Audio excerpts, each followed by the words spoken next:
Assalamualaikum warahmatullahi wabarakatuh. Halo semuanya, selamat datang di channel kami. Hari ini aku akan menceritakan satu kisah yang menarik. Cerita ini penuh makna dan mungkin bisa menjadi inspirasi bagi kita semua. Jangan lupa like, komen, dan subscribe. Siapkan hati, nyalakan imajinasi. Mari, kita mulai ceritanya. Janda muda asal Rusia ini tergila-gila dengan tukang tambal ban nama saya Katya. Umur saya 25 tahun, saya janda. Suami saya meninggal setahun lalu karena kecelakaan mobil di Moskow. Kami belum sempat punya anak. Setelah pemakaman dan segala urusan keluarga selesai, saya memutuskan untuk pergi jauh.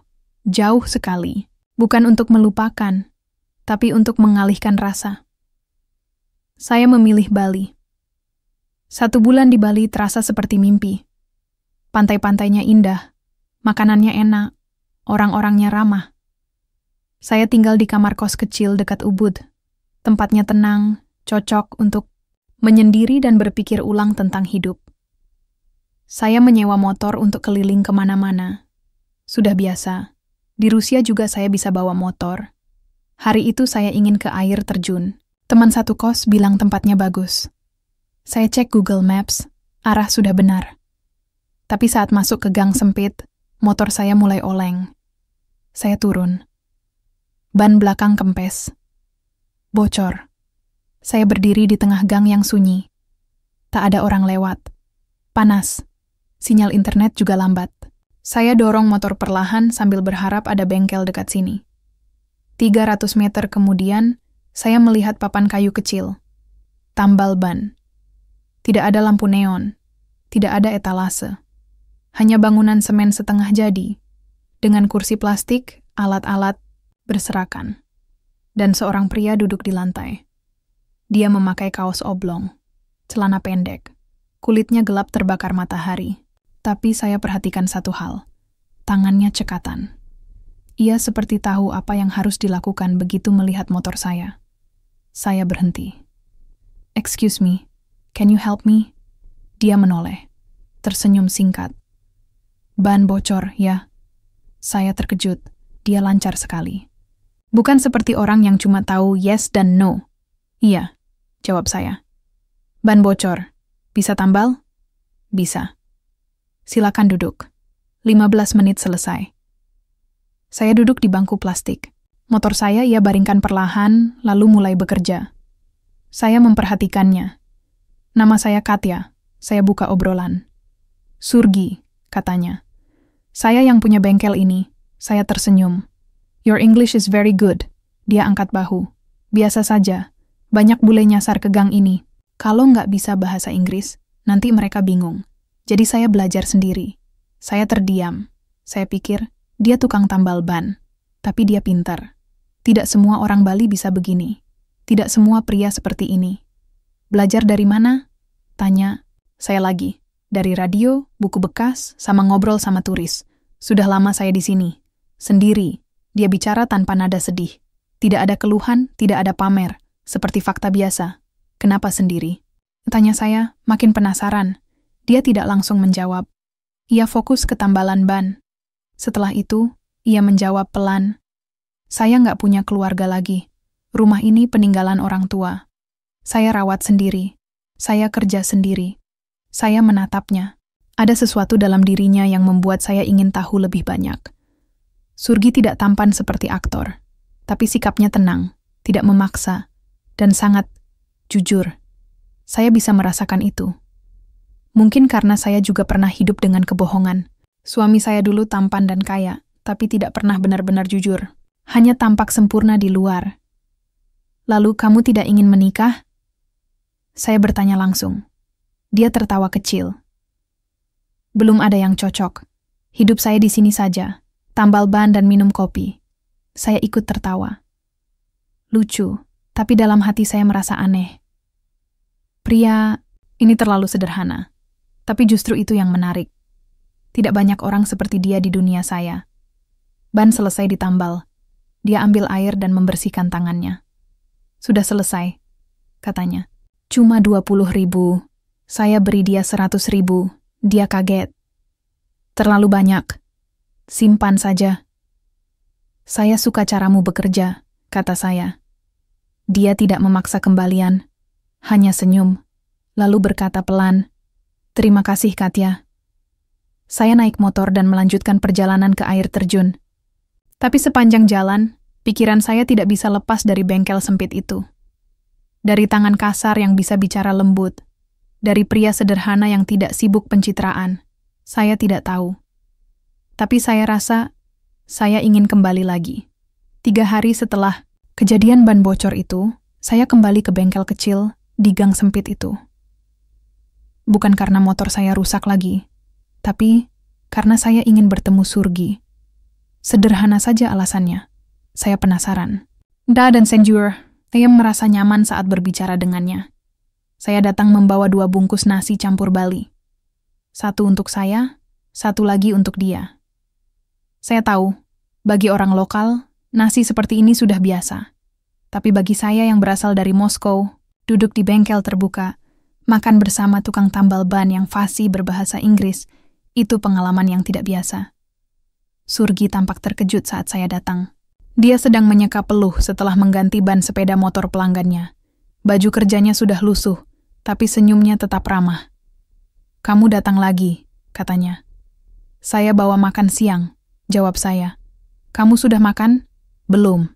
Dia menggeleng, sambil mencuci tangan dengan air dari ember kecil. Kami duduk di bawah pohon kelapa di samping bengkelnya. Ada kursi kayu panjang, mungkin buatan sendiri, makan bersama dalam diam, hanya suara ayam tetangga dan motor yang sesekali lewat. "Kenapa kamu kembali ke sini?" tanyanya tiba-tiba, tanpa menoleh. Saya diam sebentar, lalu menjawab jujur. "Saya suka ngobrol dengan kamu. Di Rusia, saya dikelilingi orang yang suka bicara tapi tidak benar-benar mendengarkan. Kamu berbeda." Dia mengangguk pelan, lalu minum air dari botol bekas. "Katya," katanya, "banyak bule datang ke sini. Ada yang sopan, ada yang sombong, ada yang pikir orang seperti saya bodoh karena kerja kotor. Tapi kamu beda. Kamu duduk, ngobrol, tidak sok pintar. Itu jarang. Saya tidak tahu harus menjawab apa. Mungkin karena saya sendiri pernah jatuh, pernah kehilangan.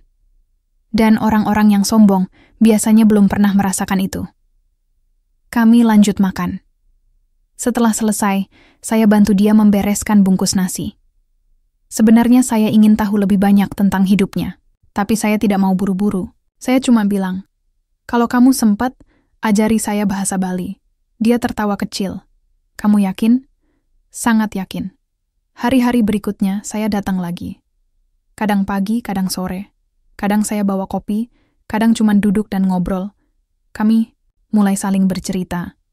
Saya cerita tentang hidup saya di Rusia, tentang suami saya yang meninggal, tentang betapa kosongnya hidup setelah itu.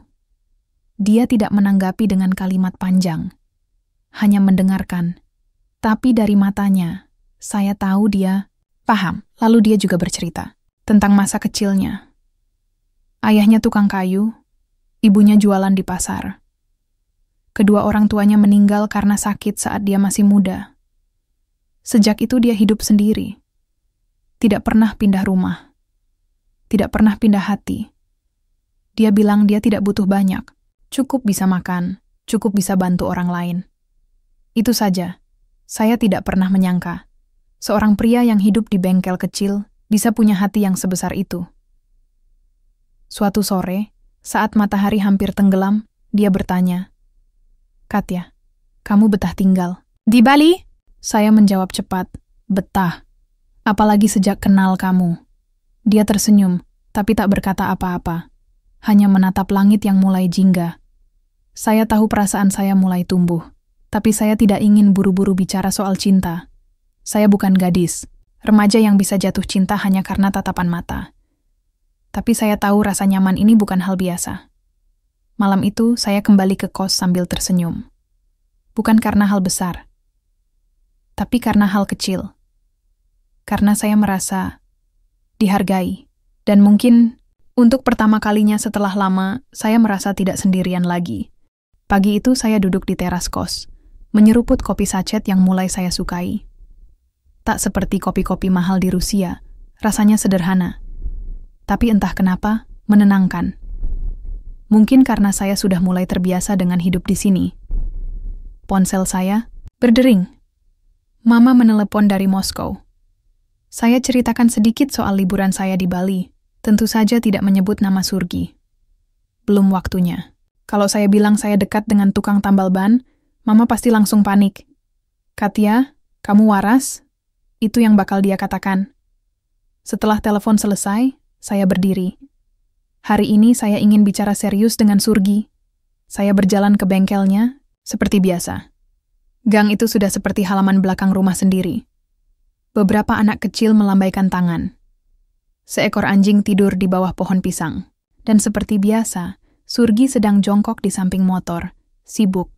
"Kamu datang pagi," katanya sambil berdiri dan mengelap tangannya. Karena ada hal penting yang mau saya bicarakan. Dia mengangguk, lalu menunjuk bangku kayu di pojokan. Saya duduk. Jantung saya berdetak lebih cepat dari biasanya. Tapi saya tidak boleh ragu. "Surgi, saya mau pulang ke Rusia minggu depan," kataku pelan. Dia tampak kaget. "Kamu bosan di sini?" "Tidak. Tapi saya sudah terlalu lama liburan. Hidup saya ada di sana. Usaha saya juga di sana." Dia mengangguk pelan. Tak ada protes, tak ada kata-kata dramatis. Saya lanjutkan, "Tapi saya tidak ingin pulang sendirian." Dia menoleh cepat. "Maksud kamu?" "Saya ingin kamu ikut. Saya ingin kita buka usaha bareng di sana. Fashion. Pakaian buatan tangan dari Indonesia, dijual di Rusia. Saya punya kenalan. Kita bisa mulai kecil." Dia diam, memandang tangan kasarnya. "Saya tahu ini berat. Hidupnya ada di sini. Bukan di negara bersalju yang asing baginya." "Saya tidak pintar soal baju," katanya akhirnya. "Kamu tidak perlu pintar soal baju. Kamu pintar soal hidup. Kamu rajin. Kamu jujur. Itu yang saya butuhkan." Dia tertawa kecil, seperti tidak percaya. Lalu dia memandang saya lama. "Kenapa kamu pilih saya, Katia?" Saya menarik napas. "Karena kamu tidak pernah merendahkan orang. Kamu tidak sombong. Walau kamu bisa saja merasa hebat karena bisa bahasa Inggris. Kamu tahu diri, dan itu langka." Kami terdiam. Beberapa menit berlalu, lalu dia bertanya pelan, "Kalau aku ikut, di sana aku akan tinggal di mana?" "Di rumah saya, tapi bukan sebagai tamu." Dia menatap saya. Pandangannya tajam, tapi tidak menekan. Saya lanjut bicara. "Saya sudah lama sendiri. Kamu juga. Saya ingin kita menikah, bangun hidup baru, usaha baru, keluarga baru."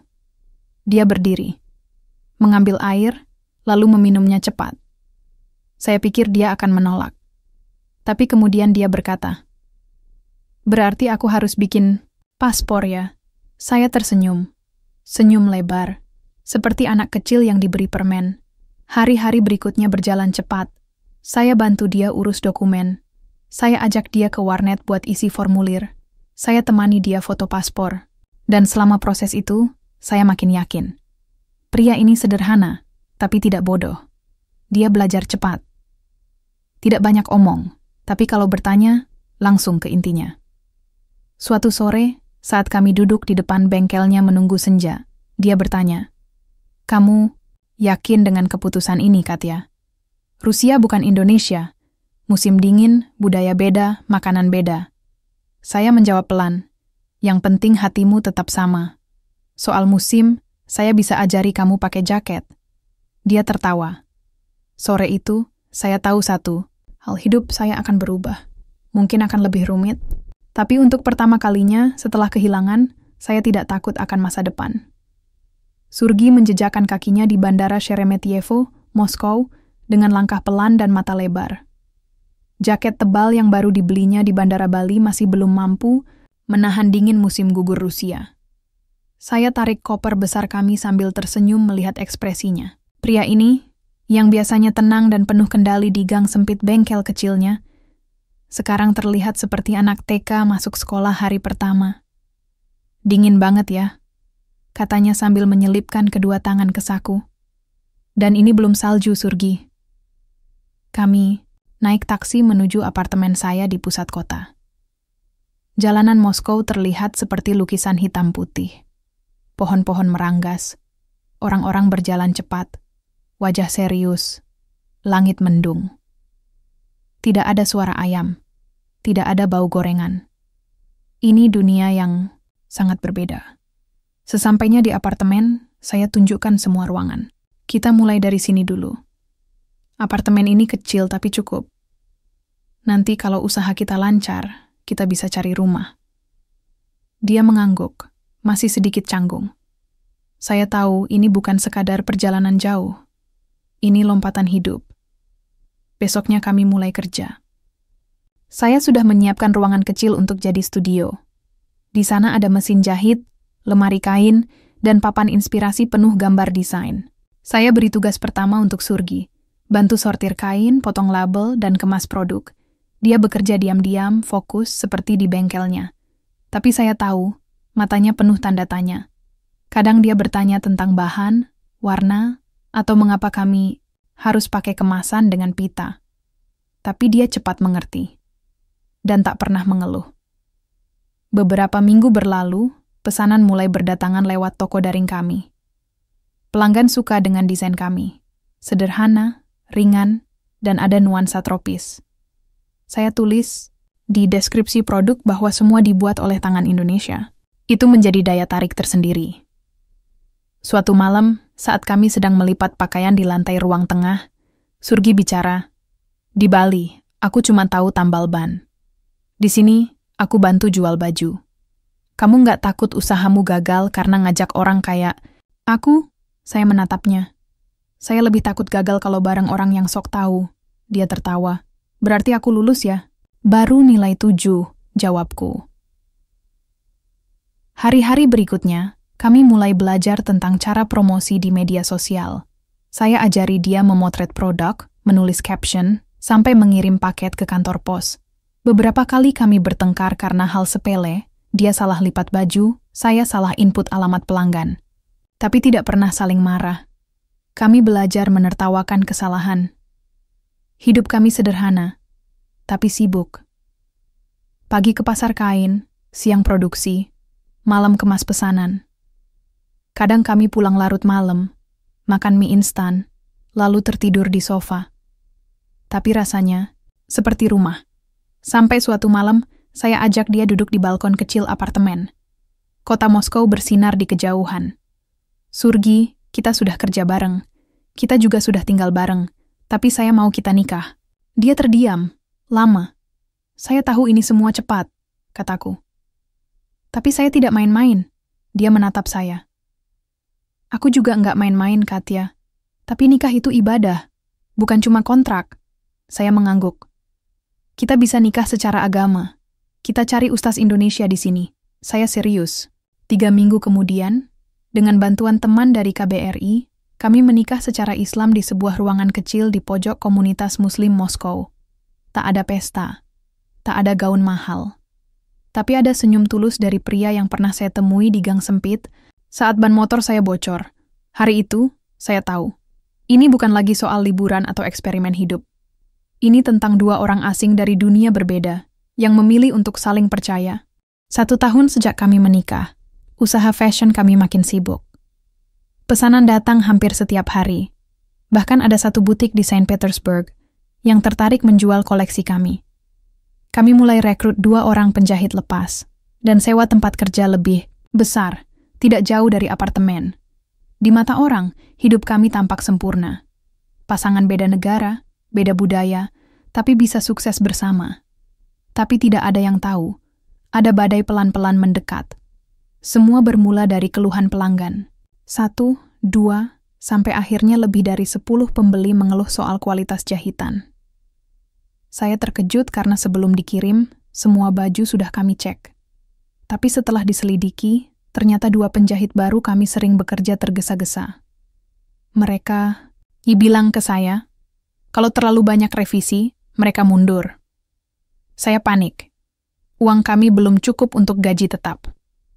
Kalau mereka pergi, produksi terhenti. Tapi kalau saya biarkan, nama kami bisa hancur. Di sisi lain, Surgi juga mulai berubah. Dulu, dia selalu sabar dan ceria. Sekarang dia mudah marah, diam berhari-hari, atau tiba-tiba menghilang ke taman kota. Saya tanya kenapa. Dia cuma jawab singkat, capek. Saya tahu dia mulai jenuh. Tinggal di negara asing, kerja tanpa henti, ditambah cuaca yang selalu dingin, membuatnya kehilangan semangat. Dia rindu rumah, rindu Bali, rindu suara ayam tetangga. Suatu malam, kami bertengkar hebat. Saya minta dia ikut promosi live di media sosial, tapi dia menolak. Aku bukan orang panggung, Katya. Aku tukang tambal ban. Aku bantu kamu, iya. Tapi jangan paksa aku jadi orang lain. Saya balas. Kita bangun ini bersama. Masa kamu cuma mau di belakang layar terus? Dia menatap saya tajam. Kalau kamu cuma mau partner kerja, bukan suami, bilang dari awal. Saya menangis malam itu. Bukan karena kata-katanya, tapi karena saya sadar. Saya terlalu memaksakan perubahan. Saya pikir selama kami saling sayang, semuanya bisa berjalan mulus. Ternyata cinta tidak cukup kalau arah tujuannya berbeda. Pagi-pagi, dia keluar rumah tanpa bicara sepatah kata pun. Saya tunggu sampai malam. Tidak ada kabar. Saya hubungi temannya di komunitas Indonesia, tak ada yang tahu dia di mana. Keesokan harinya, saya menemukan sepucuk surat di atas meja makan. Tulisan tangannya kaku tapi jelas. Katya, aku pulang ke Bali sementara waktu. Aku perlu ruang untuk bernapas. Maaf kalau aku menyakiti kamu. Aku sayang kamu. Tapi aku juga harus jujur sama diriku sendiri. Aku nggak kuat hidup di tempat yang terlalu asing. Jangan cari aku dulu. Fokuslah pada usahamu. Semoga Allah jaga kamu selalu. Surgi. Saya duduk di lantai, diam lama. Rasanya seperti kehilangan separuh jiwa. Bukan karena ia pergi, tapi karena saya tidak pernah melihat luka dalam dirinya. Tapi saya tidak menyerah. Saya lanjutkan usaha kami sendirian. Saya perbaiki kualitas produk. Saya ganti penjahit, walau harus belajar menjahit sendiri dulu. Saya buat video singkat cerita saya dan Surgi, tentang kami berdua yang memulai dari tambal ban, dan kini berjualan fashion. Video itu viral, dukungan datang dari mana-mana. Pesanan membanjir, beberapa pelanggan dari Indonesia mulai tertarik beli, juga saya buka layanan pengiriman internasional. Semua keuntungan saya tabung. Tapi saya tahu, sebesar apapun usaha ini, ada ruang kosong yang tidak bisa diisi oleh uang atau pencapaian. Ruang itu bernama Surgi. Saya tidak tahu kapan dia akan kembali. Tapi saya tahu satu hal, saya harus siap jika suatu saat dia berdiri di depan pintu lagi. Bukan sebagai tukang tambal ban, bukan sebagai karyawan saya, tapi sebagai suami yang utuh, dengan luka, lelah, dan cintanya. Saya tunggu, dengan sabar. Sudah hampir 6 bulan sejak Surgi meninggalkan Rusia. Dalam waktu itu, saya belajar banyak hal. Saya belajar menjahit sendiri, bernegosiasi dengan pembeli, mengurus pengiriman, dan mengatur laporan keuangan. Saya bahkan mulai belajar bahasa Indonesia lewat aplikasi dan video, supaya suatu hari saya bisa bicara dengannya tanpa harus berputar lewat bahasa Inggris. Anak-anak muda di sekitar mulai menyebut saya bule tangguh. Tapi sebenarnya, saya bukan tangguh. Saya hanya tidak punya pilihan selain bertahan. Saya masih menyimpan semua barang-barang milik Surgi. Jaket hitamnya yang sobek di bagian siku, sendal jepit kesayangannya yang ia bawa dari Bali, dan alat tambal, ban kecil yang dulu pernah ia bawa ke sini, katanya untuk kenang-kenangan. Suatu sore, saya baru saja selesai menata stok baju baru ketika pintu depan berbunyi. Saya kira kurir. Tapi saat saya buka, tubuh saya langsung membeku. Surgi berdiri di sana. Ia lebih kurus. Kumisnya tipis, kulitnya sedikit lebih gelap. Tapi matanya masih sama. Teduh, tenang, dan penuh rasa bersalah. Dia tidak bicara. Saya juga tidak. Kami cuma berdiri mematung beberapa detik. Lalu perlahan, dia buka mulut. Aku kangen kamu, Katya. Saya tidak kuat. Saya peluk dia erat. Tidak peduli tangis saya seperti anak kecil. Tidak peduli tetangga melihat dari lorong. Kami duduk di dapur minum teh hangat. Seperti dulu. Dia cerita kalau selama di Bali, dia kembali buka tambal ban. Tapi sepi. Katanya, setiap bule lewat, dia selalu ingat saya. Setiap malam dia tidur di rumahnya yang sepi, dia sadar. Yang dia cari bukan ketenangan, tapi keberanian. Aku lari karena takut. Takut jadi orang gagal. Takut nggak bisa bahagiain kamu. Tapi ternyata lebih menyakitkan tinggal jauh dari kamu. Saya genggam tangannya. Aku tidak butuh kamu sempurna, Surgi. Aku hanya butuh kamu di sini. Kami saling memaafkan. Malam itu, kami tidur dalam satu selimut yang sama, seperti waktu-waktu terbaik kami dulu. Beberapa bulan kemudian, kami buka cabang butik kecil di Bali. Saya ajak 2 penjahit lokal dan pasarkan baju dengan kombinasi kain Rusia dan motif tradisional Bali. Responnya bagus. Turis-turis suka, warga lokal juga bangga. Surgi bahagia. Dia punya 2 tempat yang bisa disebut rumah sekarang, Bali dan Saint Petersburg. Saya pun merasa lengkap. Tidak ada lagi rasa takut kehilangan. Kami sudah melewati ujian dan kembali berdiri bersama. Suatu hari, saat saya duduk di taman bersama, 2 anak kami, Lev dan Raya, Surgi menghampiri sambil membawa es krim. Dia duduk di sebelah saya, menatap anak-anak yang tertawa berlarian. Lalu dia bilang, "Kita pernah mulai dari tambal ban, ya?" Saya tertawa kecil. "Iya, di gang sempit, ban bocor dan kamu muncul seperti pahlawan." Dia senyum. "Kalau waktu itu aku cuek, mungkin kamu jalan kaki pulang." Saya angguk. "Dan kita nggak akan duduk di sini sekarang." Kami diam sebentar. Lalu dia melanjutkan, "Katya, hidup ini memang tidak selalu mudah. Tapi kamu membuat semuanya layak diperjuangkan." Saya tidak jawab. Saya cuma sandarkan kepala di pundaknya. Kini, hidup kami jauh dari sederhana. Tapi kami tetap jaga kesederhanaan di hati.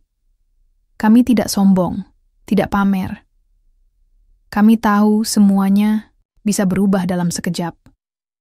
Tapi kami juga percaya, selama kami bersama dan bersyukur, maka apapun rintangannya bisa dilalui. Saya belajar satu hal penting dari semua ini.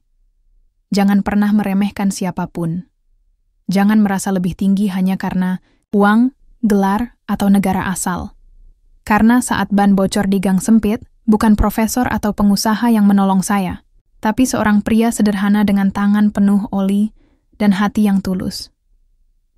Dan saya bersyukur, pria itu kini adalah ayah dari anak-anak saya. Allah punya cara yang indah untuk mempertemukan 2 jiwa dari dunia yang sangat berbeda. Setelah bertahun-tahun hidup bahagia bersama Surgi, kami menyadari bahwa cinta bukan hanya tentang kebahagiaan instan, tetapi tentang perjalanan bersama, saling memahami, dan menerima kekurangan masing-masing. Anak-anak kami, Lev dan Raya, tumbuh dengan penuh kasih sayang dan tak kenal lelah, seperti yang kami lakukan saat dulu berjuang bersama. Suatu pagi yang cerah, kami duduk di depan rumah kami di Bali. Surgi dan saya berbincang ringan sambil melihat Lev dan Raya bermain bola di halaman. Tiba-tiba, dia mengangguk pelan. "Aku bangga," kata Surgi. "Kita sudah mencapai ini semua. Dari tambal ban hingga butik ini. Dari Bali hingga Rusia." Saya menatapnya, tersenyum. "Berkat kamu, Surgi. Kamu yang punya hati besar, yang membuatku percaya kalau hidup kita bisa berbeda." Kami saling tersenyum, tahu bahwa hidup memang penuh lika-liku. Kami punya lebih dari cukup. Namun, yang terpenting adalah keluarga, kepercayaan, dan rasa syukur. Kami tak pernah merencanakan semua ini. Ketika ban motor saya bocor di gang sempit Bali, saya tidak tahu itu akan mengubah hidup kami berdua. Namun, itulah keajaiban hidup. Kita bisa memulai dari mana saja, asal punya niat baik dan hati yang bersih. Dan kini, kami hidup penuh kedamaian. Kami menjalani hari-hari dengan sederhana, namun penuh arti. Kami tidak perlu dunia ini tahu siapa kami atau seberapa banyak yang kami miliki. Karena kebahagiaan kami tak terukur oleh harta. Kebahagiaan kami ada di keluarga yang kami bangun, di perjalanan yang kami tempuh, dan di cinta yang terus tumbuh. Surgi pernah mengatakan bahwa dia takut gagal. Tapi kini, di mata saya, dia adalah pahlawan sejati. Bukan karena kesuksesan yang kami raih, tapi karena ketulusan hatinya yang tak pernah berubah sejak pertama kali kami bertemu di bengkel tambal ban itu. Kami sudah melewati banyak hal bersama, dan saya tahu selama kami bersama, tidak ada hal yang terlalu besar atau kecil untuk dihadapi. Kami akan terus berjalan bersama, menghadapi hari esok dengan penuh keyakinan dan cinta. Di atas segalanya, saya bersyukur kepada Tuhan yang telah mempertemukan kami, meski dalam keadaan yang tidak terduga. Karena seperti yang selalu saya yakini, Allah selalu bersama kita.